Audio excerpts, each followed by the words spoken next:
83% of these cases are among the unvaccinated. The outbreak is happening on your watch.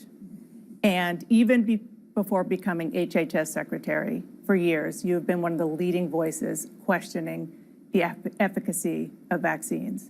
Do you accept some responsibility for this measles outbreak? Absolutely not.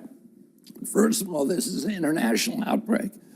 And we're doing better at handling it than any country in the world. Mexico has 15 times the amount of measles per capita that we have. Canada has 4 times the amount of measles. England has 2 times the amount of measles. Did I cause those measles outbreaks? You're the most famous. Did I cause 137,000 cases? You're the most famous vaccine skeptic on the planet. Let me tell you, because actually Anthony Fauci in his diaries answers the question about why we're having a measles outbreak right now. The reason we're having a measles outbreak because of the COVID lockdowns, because people didn't, like children, during that period did not get vaccinated. And in his diaries, he says this is going to cause massive outbreaks in measles and more children, he says this, are going to die. Let me finish, because you could accuse me of something. Now let me. No, I didn't. I asked you a question. Yeah, let me give you the answer. He says in his diaries, more children are going to die from measles because of these lockdowns than COVID. So if you want to know, and that age group that should have gotten the MMR when they were 18 months and didn't get it, they're the ones being infected.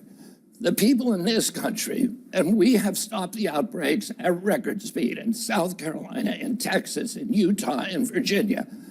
We've done better than any country in the world. I dispatch immediately the epidemic intelligence services to those states. I get on the phone with the governor and we stop them in their tracks. Nobody else has been able to do that. You have a bully pulpit. Let me tell you just one last thing. Go ahead.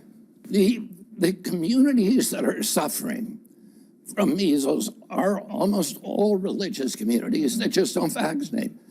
The Mennonites have not vaccinated since 1796, since Edward Jenner invented the smallpox vaccine. It's hard to blame that on me as much as you want to blame it on me. No, I don't want to blame you. I'm asking you because you have a very powerful voice on these issues for people who are skeptical. Let me finish. Let me finish. And I've never questioned the efficacy of the MMR vaccine. Okay, let me finish. What I want you to do is please use your bully pulpit to right now, as we're getting close to back to school, say, are you willing to say to parents who have not vaccinated their kids that they should vaccinate their kids for measles because it is safe and it will help them save their children's lives? We tell people on my websites, my public pronouncement, right now, look into the camera. Right now that parents should get their children vaccinated for measles. The measles vaccine is effective. It stops measles in about 97% of the cases. So people should get vaccinated. Can I ask you, the Wall Street Journal reported that the president is pressuring you to conduct studies probing the link between vaccines and autism.